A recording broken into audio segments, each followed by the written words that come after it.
Hello everyone, Gerard Scarpacey here, bringing you another episode in our Professionals Who Practice series. Today I've got a very special guest, Julian Perlingiro. I'm going to jump behind the camera to be able to grab your questions and do some shout outs.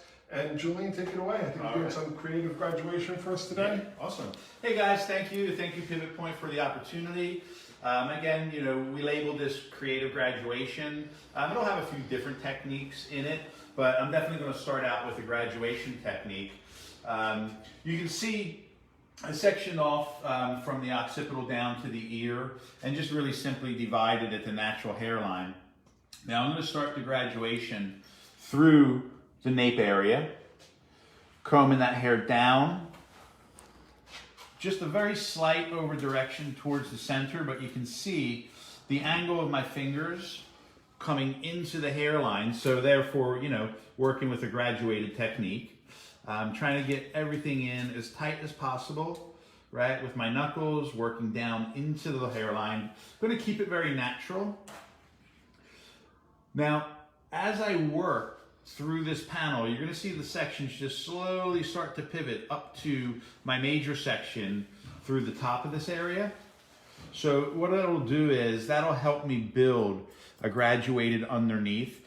This is, you could say this has certain similarities to your classic graduated bob.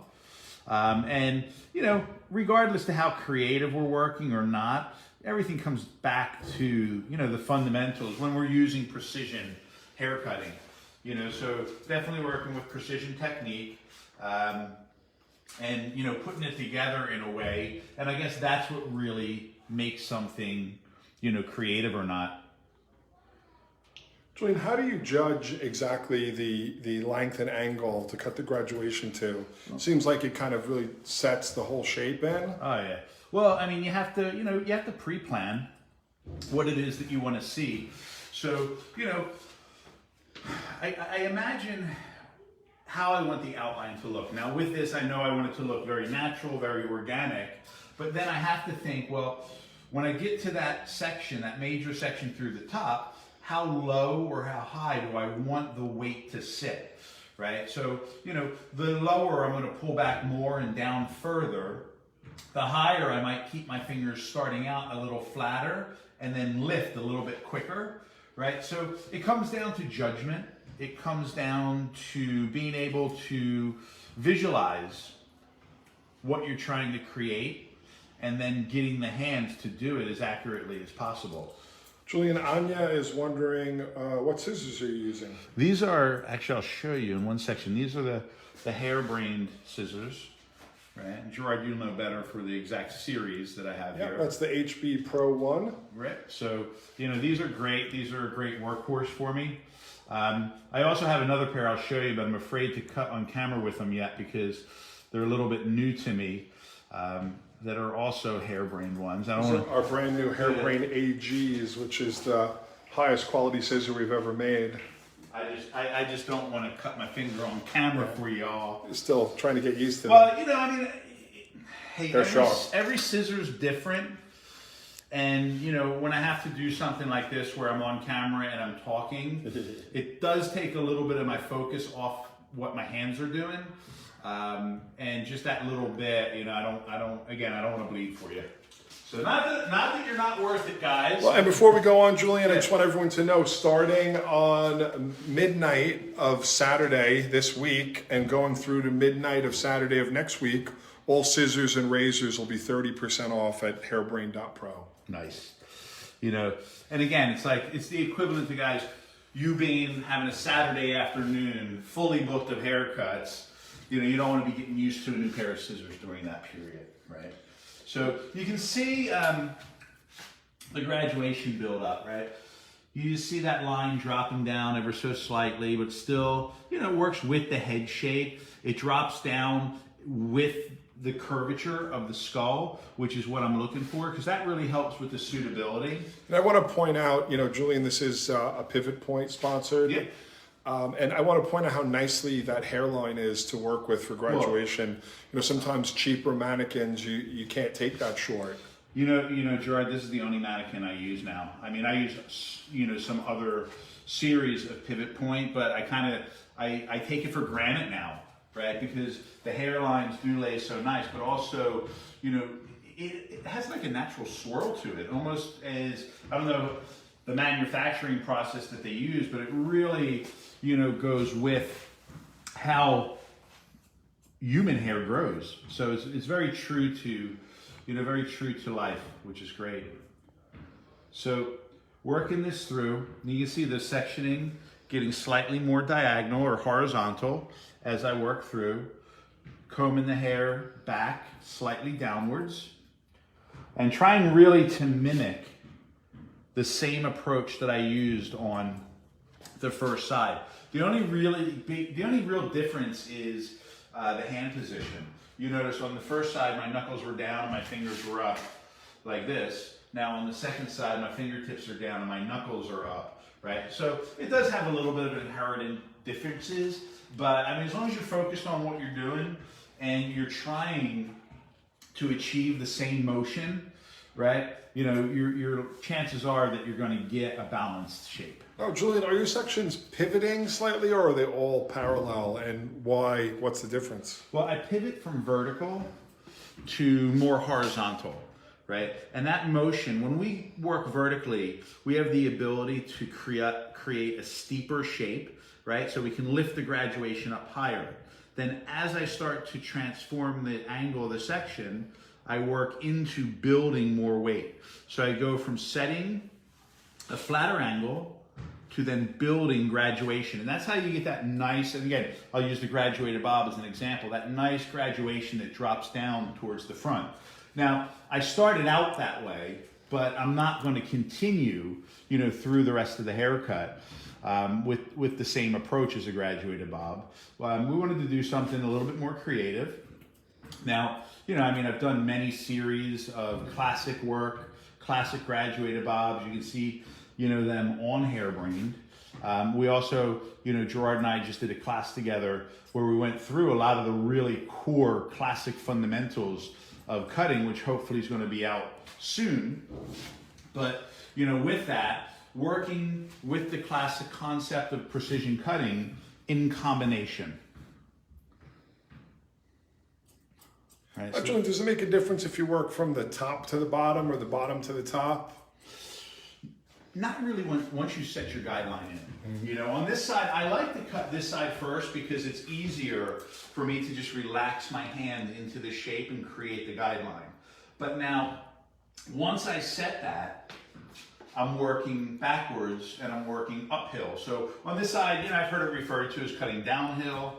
On the opposite side, cutting uphill. But because I lock the hair in with my fingers, and it doesn't move, it doesn't push when I cut, it really doesn't have an effect. And if you've got a good pair of scissors, they should cut just the same in either direction, right? Oh, yeah. And, you know, as long as they're sharp and they're not pushing the hair, you should be fine.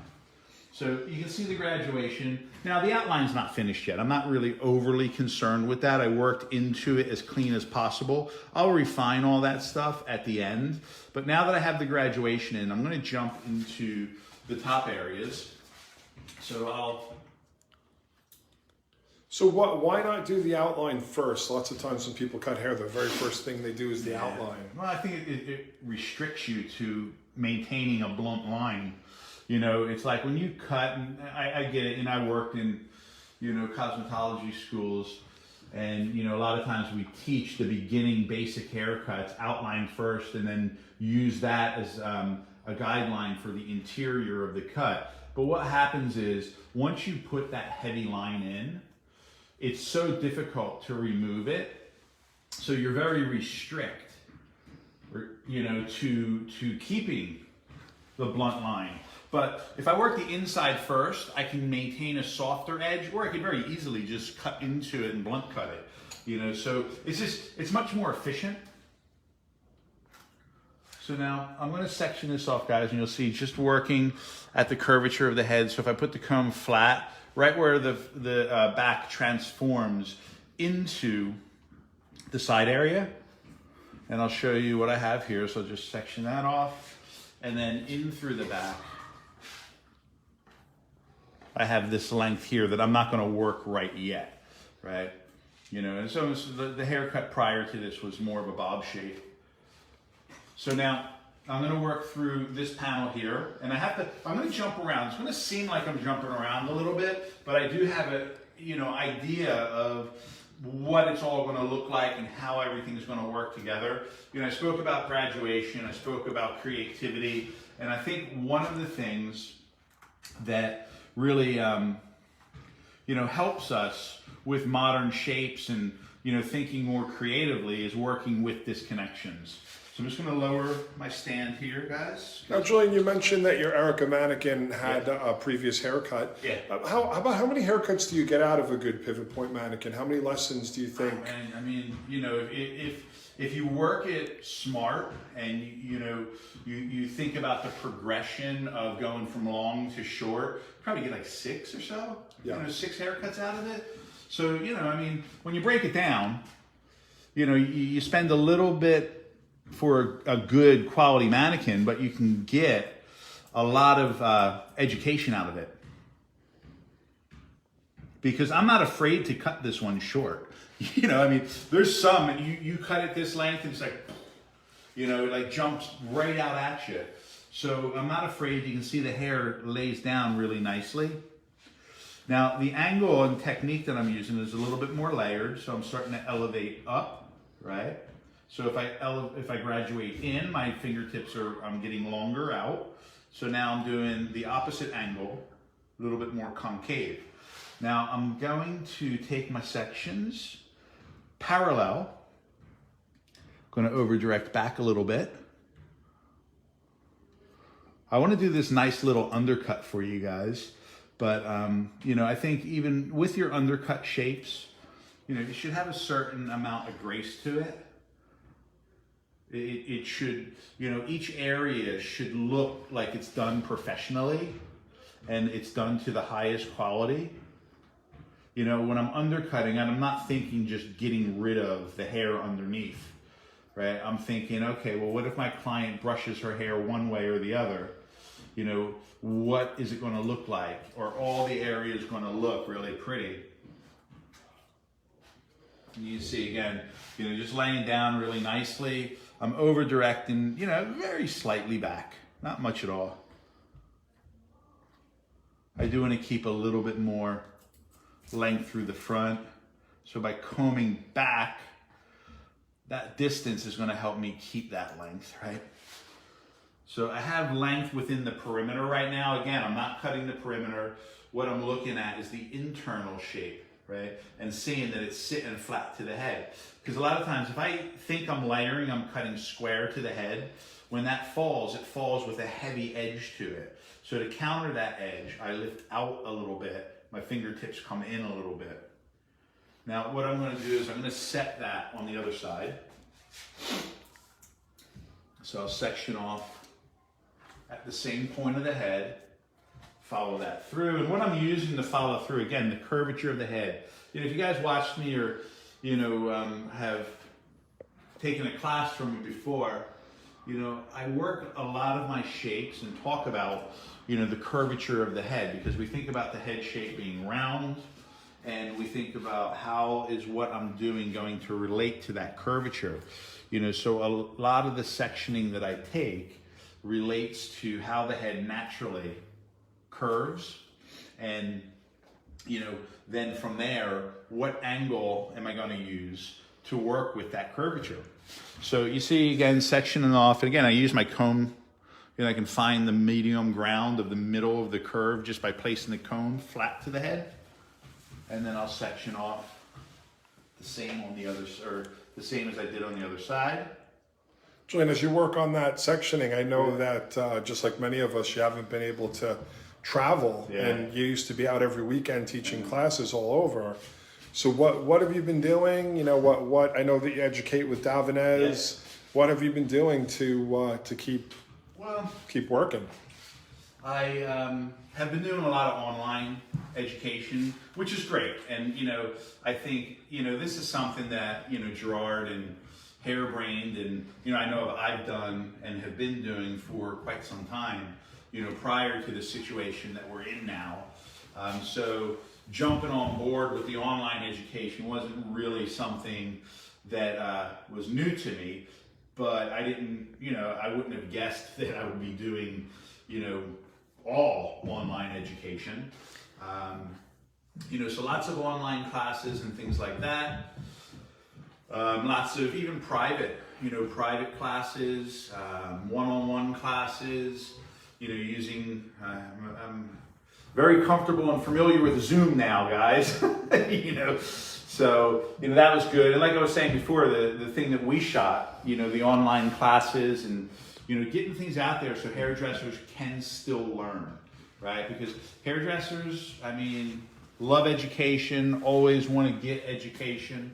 We just had to really change the format that we did it. Now, I'm going to spin her around because this is the key right here, finding the balance between these 2 points. So if I was in the salon and I was with a client, I might use my checkpoint to see that they fall at the same level. I'd be looking here, I'd be looking in the mirror, right, to check that. I would also come out this way, and lift that out. But because I'm so far behind the head, it's easier if I turn the client. But I can also see, from the front view as well. Now, one of the key elements is to try to do the same thing. We do the best we can, right? Part of trying to do the same thing is remembering the procedure. And I think that's the part of really where the practice comes, that we ingrain the step-by-step of the haircut from start to finish, how we do it. So I know that I'm going to go through the same motions on the second side.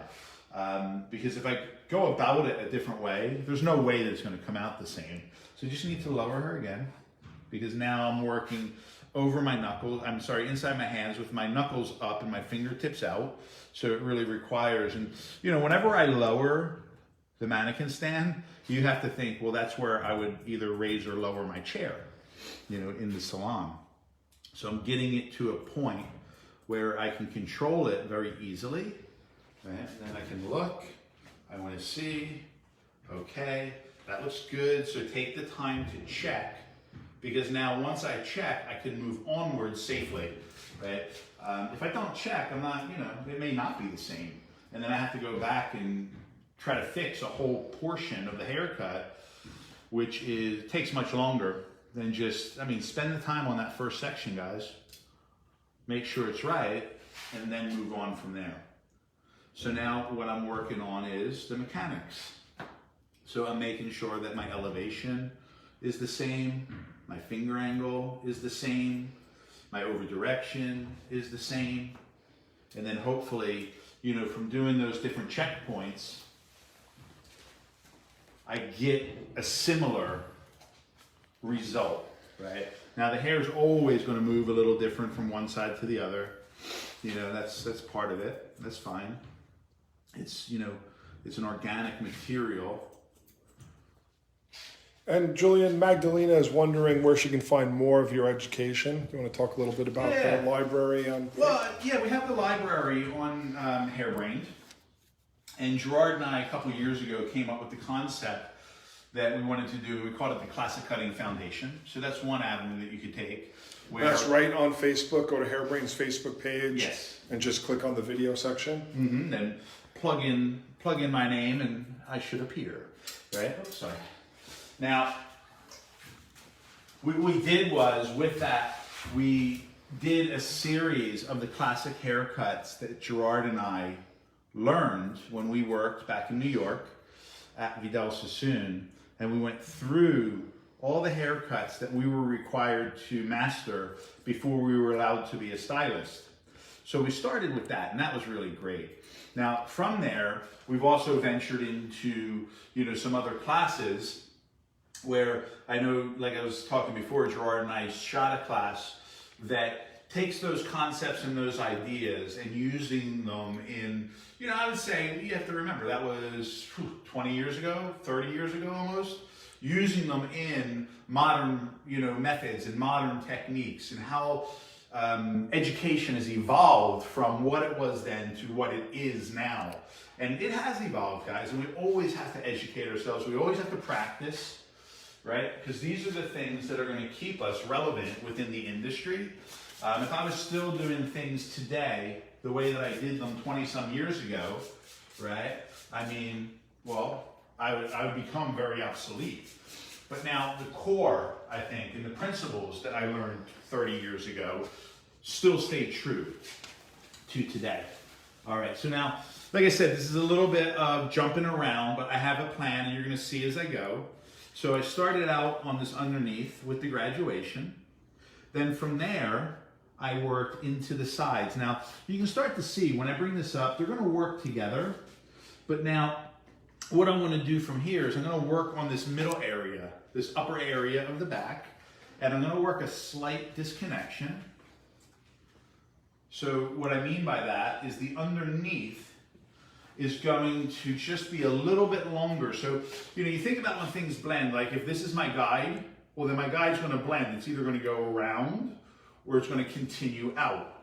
But what I'm gonna do is I'm gonna go over the guide.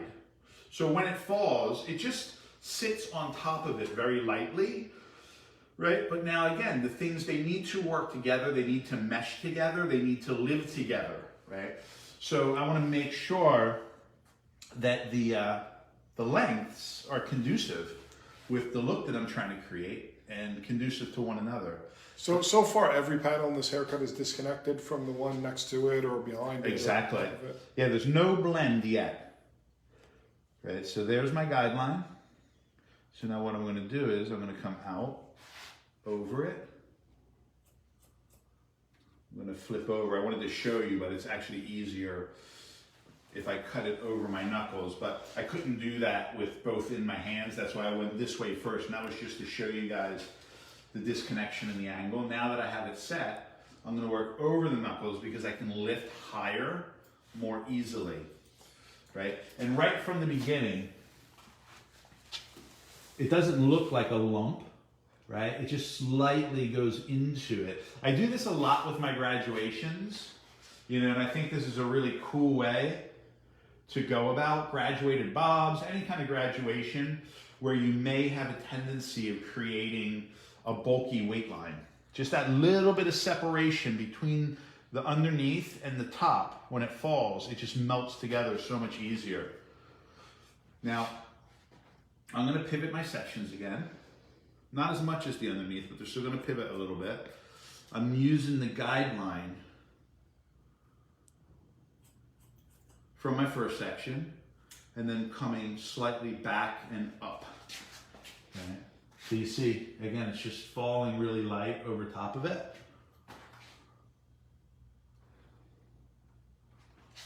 Does that pivoting tend to help you work with the head shape rather than against it? Yeah, I think the pivoting works with the head shape nicely. It's also, I pivot when I want to be weightless, right? So when I want to create a weightless look, I pivot the sections more often than not. So, you know, just really, I think it has a nice flow to it. You know, and if you think about just, you know, the pivoting motion, and, you know, if you draw on a piece of paper, just the angle, just really, it just does this. It just takes the weight out. Rather than staying vertical and pulling back, which drops weight, this removes the weight really easily.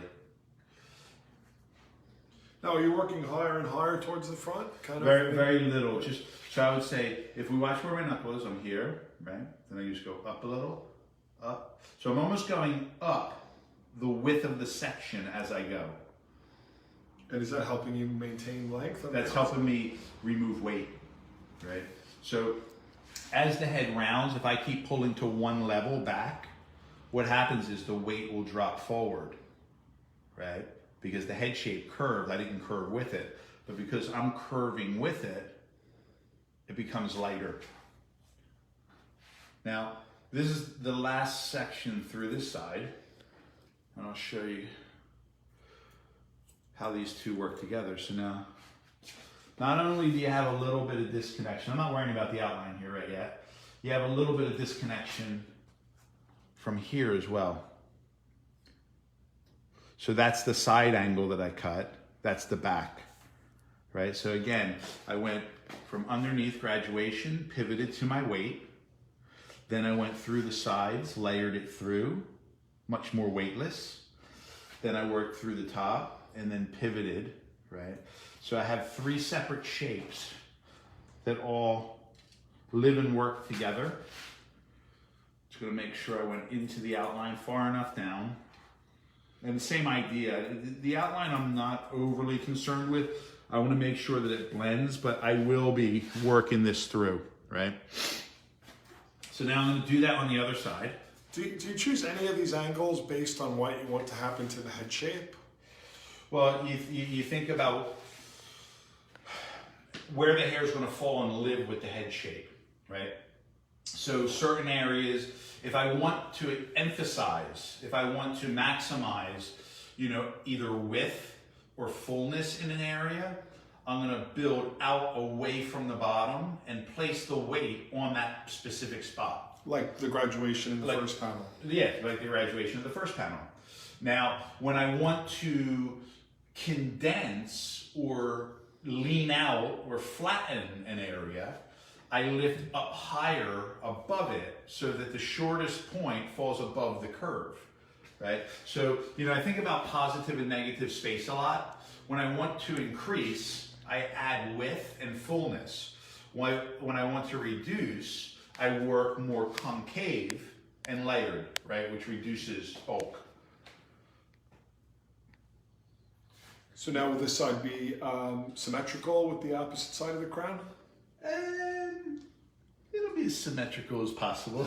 Your goal is for it to be symmetrical. My goal is for it to be symmetrical, And guys, I joke around a lot because, the word perfect in its most literal sense does not work with hair cutting. It's like we're perfectly imperfect. There's certain allowances that you have to have, right? And, I try to get it to the best of my ability, and I'm a human, so it's never perfect. Well, it's all about visually looking balanced. Because I've seen exactly. things that are cut perfectly balanced but they don't look good. Right. Well, I've seen things that look good that aren't perfectly balanced. Because, you're thinking about the result or the distance away from the head. You have to think about the result, and sometimes one side may need to be cut a little bit longer or shorter for it to look the same. But the ultimate finish is the goal, because the head's not perfect. So, if we were to cut everything exactly the same length, it would look uneven. Whereas if we want to try to make something look more symmetrically balanced, well, then sometimes the haircut itself can't be that, right? But there's a fine line, right? It's organic as well. I mean, I think some of, like the difference between a computer generated image and a painting, like the painting, what can make it beautiful is the brush stroke, right? What can make it beautiful is the inherited imperfections of the human touch, right? It's like listening to computer generated music compared to a musician playing an instrument. It's just that human side of it that makes it beautiful and perfect, but imperfectly perfect. So that's the long answer. The short answer is, yeah, Gerard, I'm going to do it the same on both sides. But it's also... Talk to me a little bit about, now this is an Erica mannequin from Pivot Point. Yeah. Talk to me a little bit about the hair. I think sometimes people worry about cutting mannequins, but this is 100% human hair. And you can definitely feel the difference between... It's not nylon. Between that and nylon. And, it's great for learning because it's going to be the realest situation as possible, right? Yes, is there slight differences between cutting a human and cutting a mannequin, but we want to put ourselves in the best simulation of doing what we're going to do on a daily basis. And then we're also going to do, want to be in a situation that is going to allow us to very easily adapt it to when we go to do a client. So, working with this hair, it feels as if it's real hair, right? So it doesn't have a different feel to it. And also I said, I'm not part of the manufacturing of them, but there was a lot of thought put into the placement and how the hair moves, because there's a definite natural, swirl to it, which is great, which you don't get with a lot of mannequins. It's kind of like some mannequins look like a really bad hair plug, right? Yeah. And you try to cut them and it's like, you can't do the refinements. You can't do this. You cut them short and it's just so awful, right? Where with this, I can work with the refinements really easily. And again, it's the closest thing possible to working, on a human.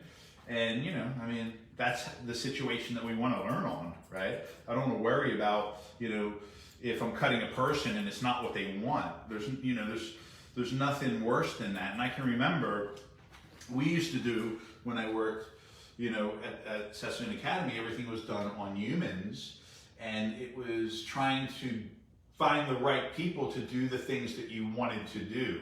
Where with this, I can do whatever I want, right? I can learn, I can show, I can, And you don't have to be afraid to make mistakes. And I don't have to be afraid to make it. Exactly.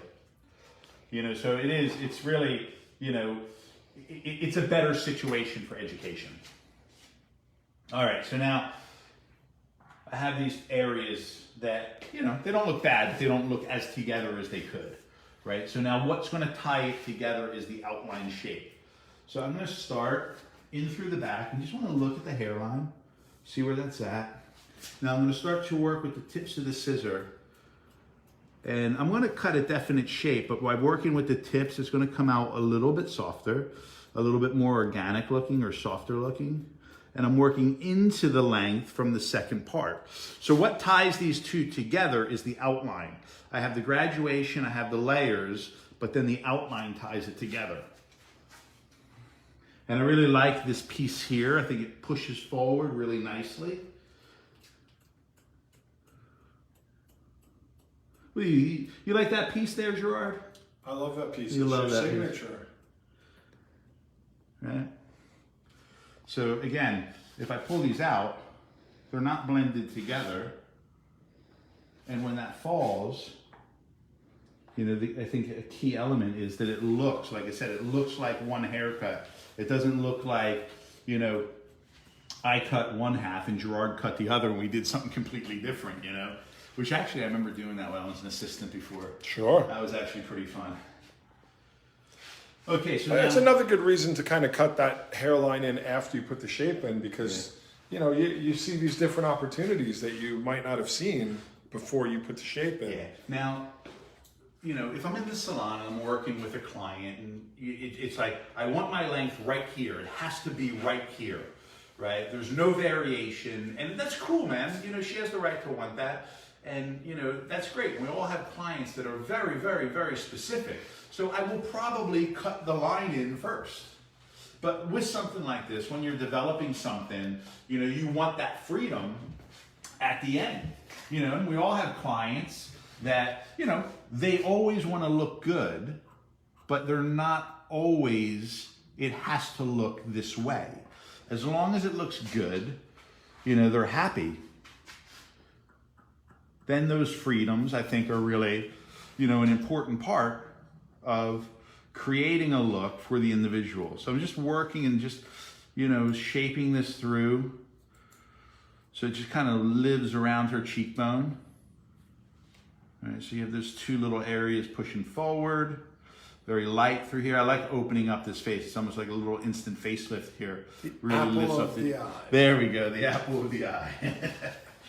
So now I'm going to work same way on the other side. So I'll start out on my outline. Do you ever wait to do this part till the hair's been totally blow dried?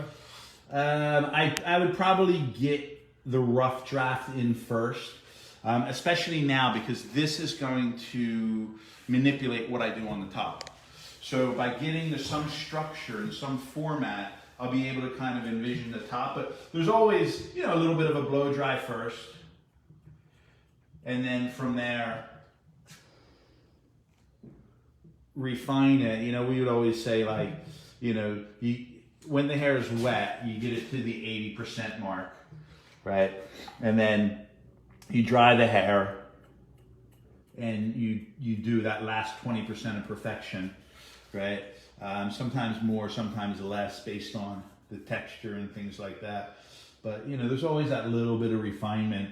You know, but also the hair's pretty dry right now, especially through the bottom. So I can get this probably really, you know, almost done. There shouldn't be much to do at all once the hair's wet. So we get a lot of questions about tripods. Can you show us this one a little bit and talk about it? It's the universal tripod from Pivot Point.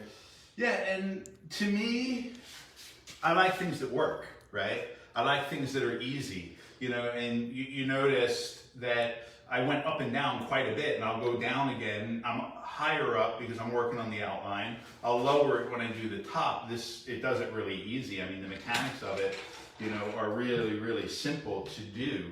What also is good is I can spin the head really easy just by pulling this down, right? Little lever there, and then tighten, right? So there's lots of, you know, maneuvers that we can do to make it easier and make it more as if, again, I'm cutting a human, right? So I have the slots here, so I can, if I need to get the head down further, if I'm working the outline, I can push it down really easily.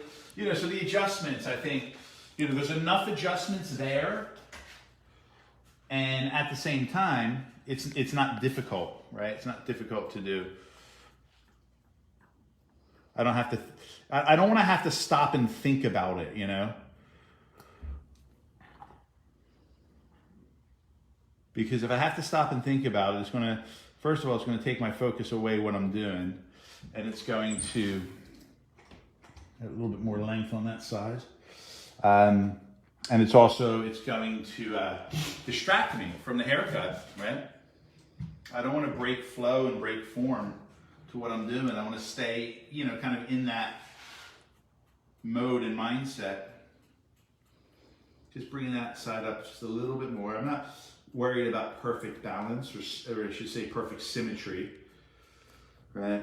Because I like this kind of little quirkiness, you know, and if it's a little bit asymmetric through there, that could be cool. Sometimes perfect symmetry is the worst thing for a person, you know, because it really can make the features look more asymmetric than we already are. So a little bit of asymmetry can be really good, you know. All right, so that's far enough for that. Now what I want to do is I'm going to work the top end. So just lower that down.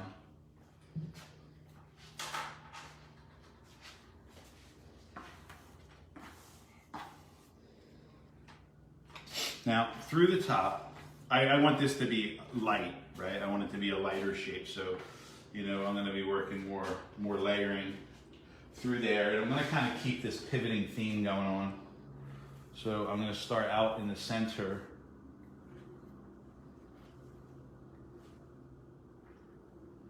Take that center section and just get everything else out of the way. Now, I'm going to start working on this side because I'm going to cut short to long, so I have to cut from the back forward to get the line in. It'll be much easier for me. Now, I want to see this length here. That's where my length is on the back. I'm going to go a little bit over that, so I'm not going to connect that. But I am going to blend through to the front. Now, depending on how much length you want to see in the front would really depend that angle. I do want to keep a little bit of length there, but I don't want it to be too extreme. So I'm going to cut that first, drop that down. That's too much for me, right? So you see where that sits on the face, right? So that's a little bit too much. So I'm going to flatten that angle out a little bit. So I'm going to still work the same angle, or I mean the same length from the back, but my fingers are going to be a little bit flatter. You know, so I have to think about what angle is going to get me to where I want to be. And again, I'll comb that down. All right, so that looks pretty good, right? So just kind of cheekbone-ish, but you already see just really light, you know, because I took all the weight out of it.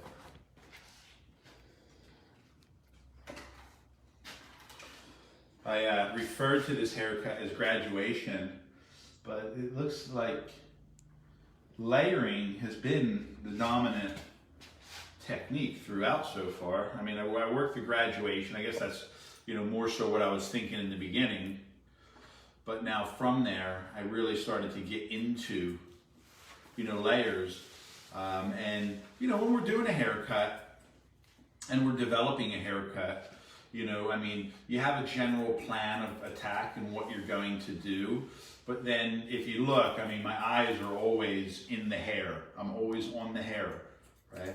Can you talk about that, how you develop these ideas? Do you practice with the mannequins very often and kind of try to work out ideas and change them? And yeah, but even before, right? So I think the process starts with your imagination, and it's just, thinking about the haircuts. And when you do it for long enough, I have colleagues that I've worked with, and we all agree that it's like, can you imagine a haircut before you do it? Yeah, of course I can, right? Can you almost kind of like go through the steps of the haircut in your mind before you do it without even having a mannequin in front of you, right? Because I don't want to just jump in and start cutting away. So I get a plan. Now, what can help, and I don't need to do this as much anymore, but what can help is I take it from my mind and I put it on a piece of paper, right? And then I draw it, I diagram it. Some of you might sketch, almost like a clothing designer will just do like a little bullet sketch, so it doesn't have to be like little perfect sections and things like that. You just get the idea, get the step-by-step procedure down. Then from there, it's time to do it on a mannequin. So that's when we start to practice the actual execution of the haircut, right? And as you're doing it, and this is in the salon, guys, as well. As you're doing it, you're looking, your eyes are on the hair, and you're seeing what's happening, and you're making certain adjustments and things like that based on what you see. It's not like you decide what you're doing, close your eyes, do it, and then hope it turns out right. You have to be honest with yourself. You have to look at it and be like, all right, let me adjust that angle a little bit. Let me do this a little bit, right? And I think even in the salon, that was something that with the clients, I was always, looking at the hair and, as I'm going, making any minor adjustment that I need to do. So I was just looking at the front there and just like seeing how light it looked, which was great. How soft it looked. And now I'm working the same. Just flipped over the other side because I want to be able to comb up towards my body. So you notice when I did the one side, I stood here, combed up. The only difference is this, I'm cutting from the front to the back, which, like I said, once I have the guideline in, it doesn't make so much of a difference because I lock the hair in with my fingers, and if my scissors are good, my scissors are sharp, the hair is not going to push one way or the other.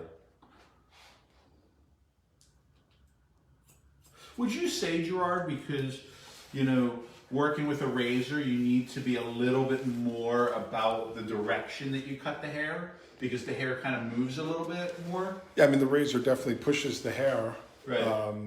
So you definitely have to be aware of which direction you're going with. Yeah, whereas this, I have that locked. You can go either way. Yeah, it's not going anywhere, because I cut it and it does not shift. I can pull it around, I can move it around. It's not going to go anywhere.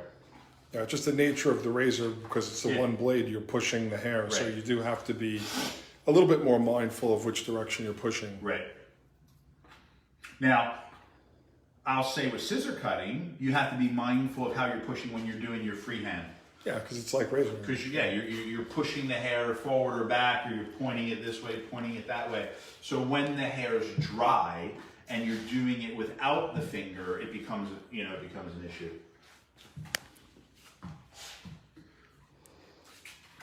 So I just really like, again, the weightlessness. the weightlessness of the top, right? Mm-hmm. Looks nice. Yeah, but you still have like a little bit of layering, a little bit of toughness through there. So I'm going to dry her now a little bit.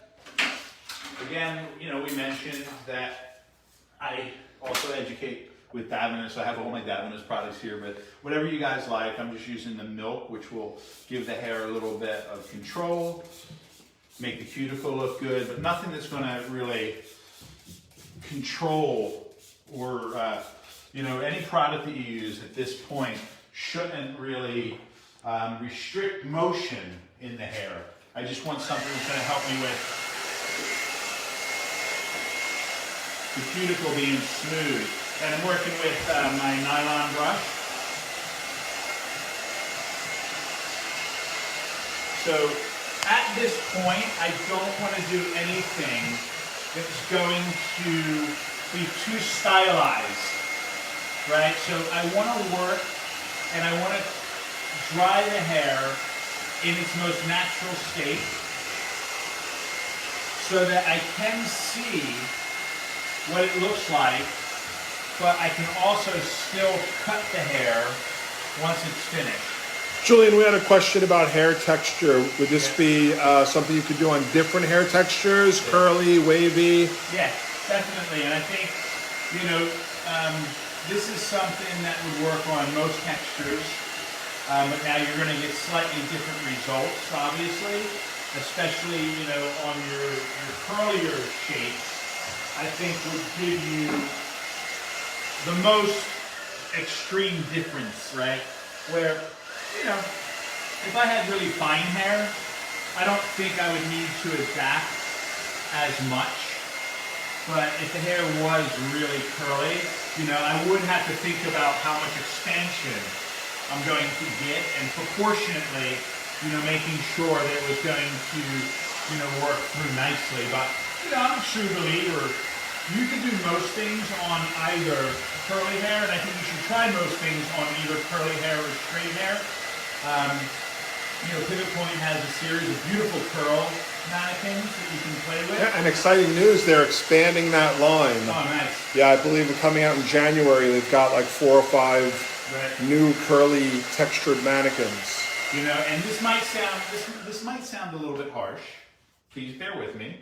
Right? But I think a lot of times hairdressers tend to blow things out smooth because they're afraid of curls, right? And because they're not comfortable cutting curly hair. So how do you get comfortable? You get comfortable cutting curly hair by cutting curly hair, guys, and seeing the reaction of it, right? And then we're, I think, a little bit more comfortable and confident in what we do. But again, curly hair would react different. I might need to change the proportions a little bit. But most things can be done on all textures.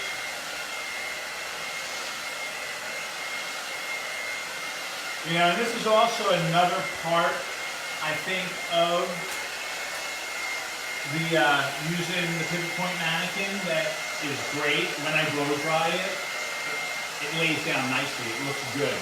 Can you talk to us a little bit about the type of brush you're using? Yeah, I'm working with the nylon bristle, right? This is a 9-row, because it has 9 rows of teeth, you know, which is your larger one, which is great. But what this is used for is just to really lightly smooth the texture, to smooth the cuticle. You know, I can work through, wrap the hair, and just follow it around the head shape, right? I can also take the brush and just lock the hair in and use a little bit more tension. But it should go through the hair really easily without much resistance. You know, it shouldn't seem like I'm fighting with the hair. And I can remember, you know, I'll be honest, I hated blow drying. You know, when I was a younger stylist, it was like, my dream was to cut every client's hair as short as I possibly could, so there was no way to blow dry it, right? And what I learned was that's not gonna work. So, it was actually, I was working a show, and, you know, I just didn't feel like my finishes were as good as my colleagues. You know, so I started watching the people I was working with. I was watching how they blew dry hair. And when they were blow drying, they're just like natural and just, you know, really relaxed. And I'm like, get this dry as quick as possible. So I just kind of figured out, I mean, I have to just kind of mellow out, I have to relax, and I have to allow the hair to dry off. And, you know, be patient.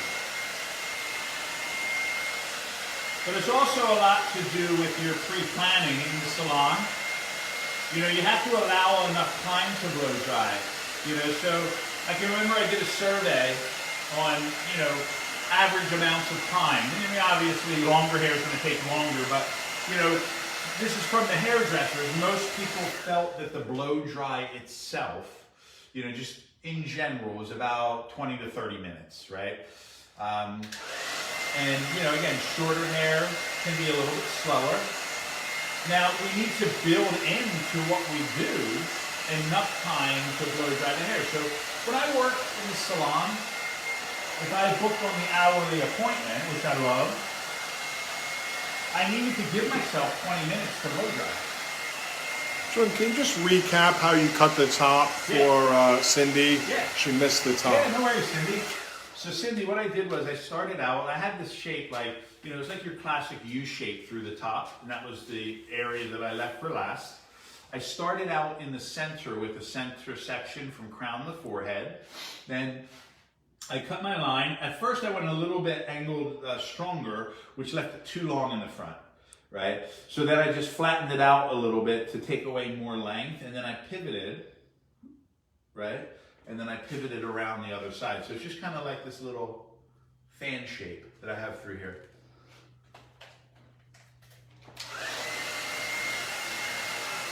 Now again, just wrapping the hair. And what I love about working that technique is I get this shortness here in through the top, but I still have the length through the perimeter of the front. You know, again, I'm going to work the front when the hair is dry and when it's all finished. And I'm just going back and forth, just, you know, to try to just get natural movement. Once it is dry, you know, I'll refine the outline. I'll also, you know, work any refinements, whether if I use pointing through the top area, if I need to, slicing through the top area into the length. Julian, why work with no nozzle? What's your choice there? Yeah, well, what I find is without the nozzle, my airflow is a little bit more diffused. And with this type of blow drying, you want a diffused airflow. If I wanted to really concentrate, you know, like let's say I was working with a round brush and I'm really concentrating on one section for a longer period of time, the condenser is going to give me that laser, right? That laser flow of hair. Where because I'm kind of floating around and moving around a lot, without the condenser, it's better. You know, so again, you know, it's just knowing what it is that you need to use to get the effect that you want to get. And, you know, I've heard people say, well, you have to use the condenser. And I never could understand why, you know, it would be so strict of a rule. Getting a shout out from Gino Souza. Says, Gino. good to see you. Nice, Gino. Good to hear from you, man. It's always great with, you know, the hair braiding community and getting to, you know, hear from our long time, I won't say old, our long time friends.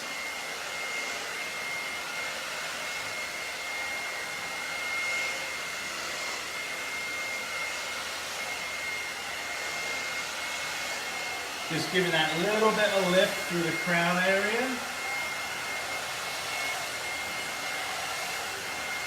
But I mean, you see how nice, you know, how shiny the hair is. And, you know, from here, if I wanted to use an iron, a smoothing iron, or anything like that, I could even enhance it a bit more. But you also see, you know, just that natural flow of the hair. You know, when we're cutting any client, we always have, you know, a swirl. The hair grows in a certain direction. You know, so that's one of the things, one of the elements that I really love about, you know, working with the pivot point mannequins. To smooth that front out a little more. So whenever I need a little bit of extra control, that's when I'm pulling the hair through the brush. Pulling's not the right word to use, but That's all I got for you right now. Tension dry. Yes, I'm working with more tension.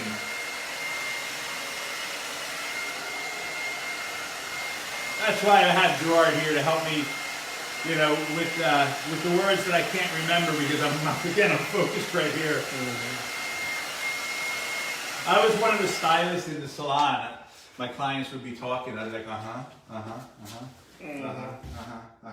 and I don't even know what I was agreeing to because I was always so laser focused. You know, you notice when I start talking, I turn the blow dryer off and I talk. I would, we don't have time for that in the salon situation. So I'm starting to get happy with the, you know, how the hair is looking, you know, what it's looking like. Let me find that. There it is. Had to find my comb. I have the dropping syndrome today.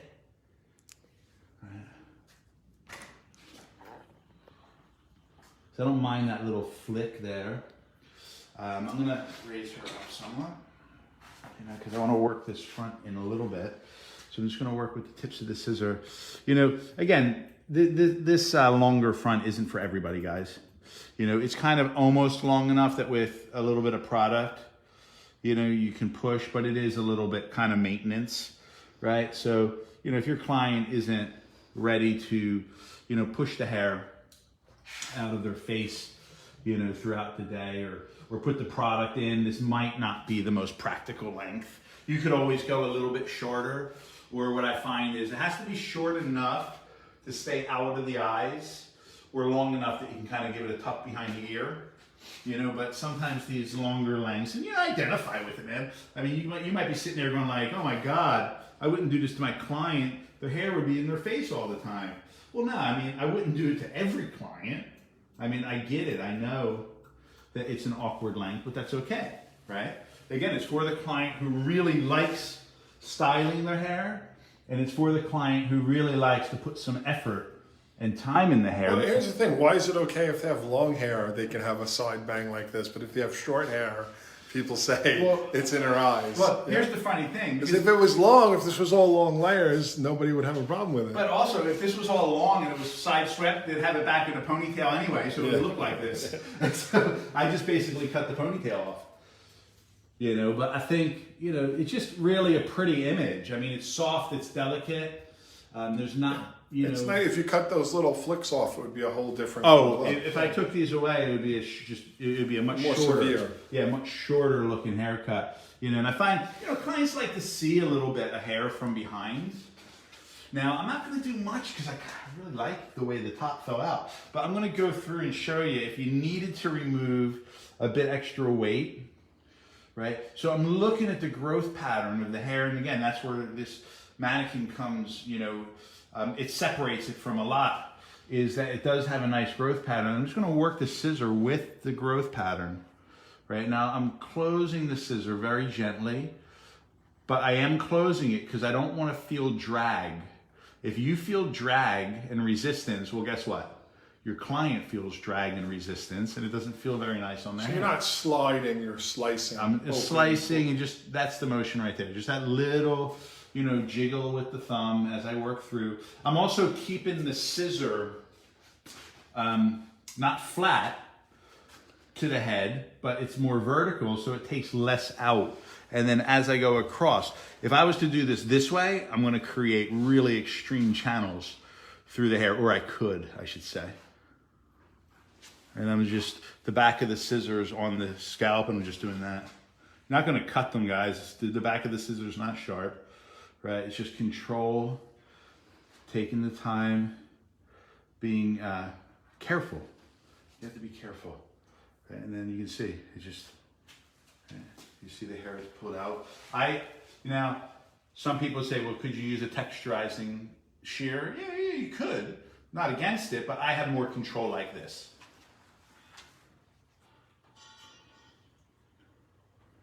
The more little flicks and kicks, the more I like it. See, Gerard put his hands in there and he messed up my side swept fringe. Me and Gerard go back a long time, so Just a minute. yeah, we're always messing with each other. So now, you know, from there, I think just a little spray in there. What kind of spray is that? Is it a hairspray? Is it Yeah, a wax? this is a light spray from Davinus. You know, so just again, it's something that you can still touch the hair with. I don't like to make it look too sticky or something that doesn't move. Right? I like just putting out, expanding little pieces. It just gives it kind of a quirky look. But again, guys, styling, you can style this so many different ways, right? You can always style a good haircut, right? You have to style a bad one. So it should just be able to be very simple into what the hair does, and it shouldn't be too much effort into what it does. But again, you know, I could use a lot of different products. I could work with a lot of different styling tools, and you know, do all sorts of stuff. Just depends on what you and your client are in the mood for.